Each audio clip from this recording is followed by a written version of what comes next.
السلام علیکم ورحمۃ اللہ وبرکاتہ۔ گزشتہ ایک ویڈیو کے اندر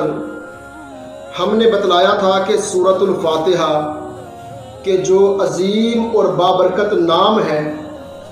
ان میں ام القرآن، ام الکتاب اور القرآن العظیم یہ بھی سورۃ الفاتحہ کے اسماء مبارکہ میں سے ہے۔ سوال کیا گیا ہے کہ آخر یہ نام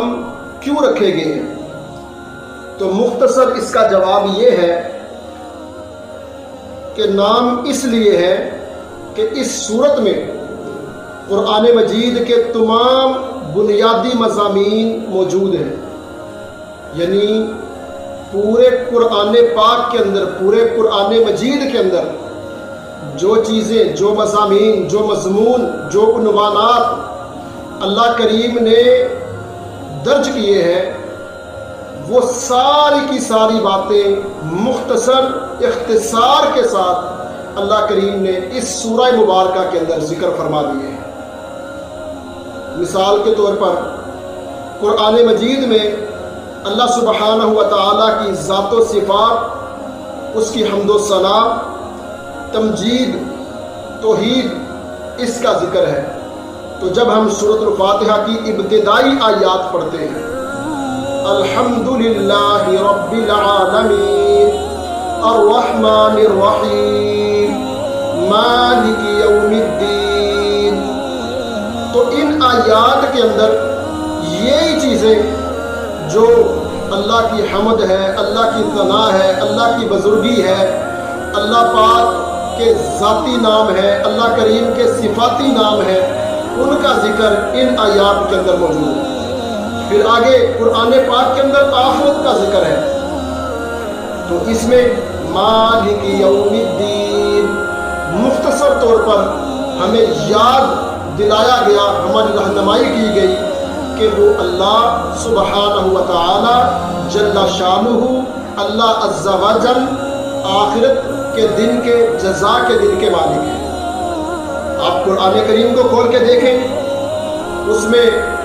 استقامت صراط مستقیم، نیک لوگوں کا ذکر، برے لوگوں کے واقعات، بد لوگوں کا تذکرہ، یہ ساری باتیں موجود ہیں۔ تو جب ہم سورۃ الفاتحہ کو پڑھتے ہیں تو اختصار کے ساتھ اس کے اندر بھی وہ باتیں ذکر ہیں،